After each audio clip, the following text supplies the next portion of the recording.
Hey guys, today I want to talk about the Kansas City Police Department Badge Placement Study, the 2011-2012 study. There's a couple fallacies or misrepresentations in the study that I wanted to address. This is kind of a follow-up to my off-duty EDC video. As you guys may know, if you've seen it, I carry off-duty next to my concealed firearm my badge. In case my gun gets exposed, people will be able to see I'm a law enforcement officer, hopefully, and I also keep the chain on it, so if I'm involved in enforcement action, I can pull the chain out. Because due to this study, it shows that the neck chain badge will greatly decrease my odds of being shot by another law enforcement officer in plain clothes. The study was kind of done mostly for undercover officers, but if you carry your badge on you off duty like I do, this is pertinent to that as well. So I wanted to start off giving you the 2011 results of the study. A belt badge in full lighting resulted in officer being shot 1,272 times. Neck badge, the officer was shot 196 times, a substantial decrease. Belt badge in low lighting, 5,288 times. Neck badge in low lighting, 843 times. So once again, another drastic decrease. Kind of show you guys what they're doing here. I don't know if you guys can see that picture real well, and I do recommend you look this up and study it on your own. The subject with the belt badge, the belt is pretty much placed in line with your belt buckle, tucked in shirt, fully exposed, faced out. The belt badge on the neck chain, the guy's drawn his gun from the hip, so it's exposed. Nobody's shot like that since the J. Edgar Hoover days that I've seen.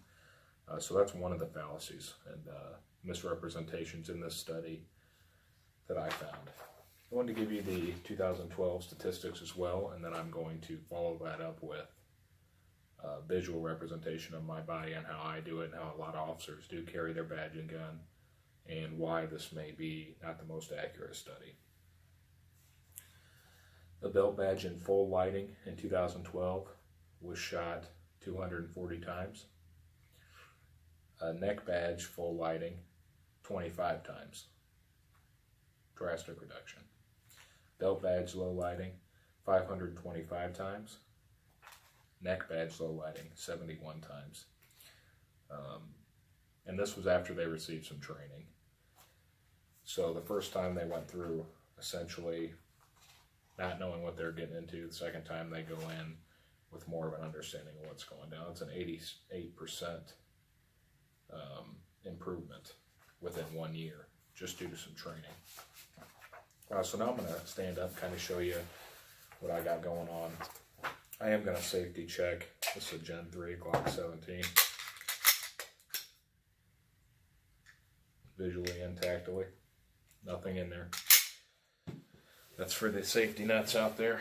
And I do have a badge. I do not use my department badge in this. I don't want to bring them involved. This is just a fake badge I got somewhere around. A fugitive recovery, like a bounty hunter badge, I guess. I had laying around from when I was younger.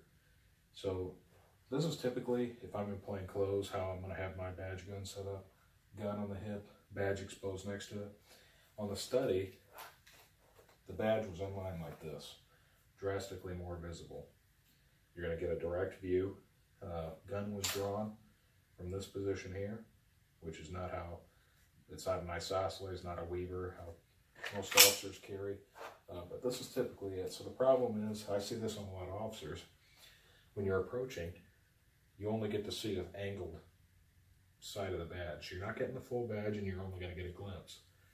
If you're in an active shooter situation or a high stress incident off duty, they could get tunnel vision, things like that, may prevent you from even noticing this badge. So to follow up, once again, if you do the neck badge like I do, drastically more visible, it's in line. Once again, the study showed from draws down here. This doesn't really make much sense because nobody, even back then in 2011, 2012, shoots like this. I've never seen anybody train like it, and I've never seen anybody do it. I typically use an isosceles stance, which from your angle down there may be more in line. So I'm going to aim at you, and we should be covering up some of the badge. If I'm up full, you may not get to see the full badge. If I'm in Sewell position or I have my firearm close to me, the badge is completely concealed. Weaver, turn sideways once again. If the gun is in my arms are not covering up the badge, we're still getting an angled sideways view. Not as effective in real life scenarios. I'm going to do a couple things where I'm coming in and out of the camera to kind of show you what you'd be dealing with from different angles, but I'm coming in from, you know, the right side. You're down the hall, you miss the badge completely until I turn into you. In the same situation on the right. You may just catch a glimpse. I'm going to drop it to my belt and do the exact same thing.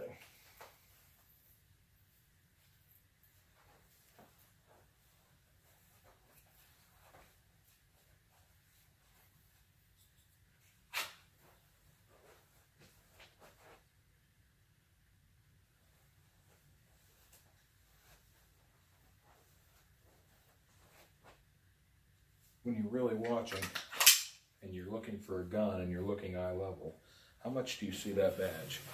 And in an emergency situation, when lives are being taken, how likely are you to squeeze that trigger before fully identifying? And that's the whole purpose of the training.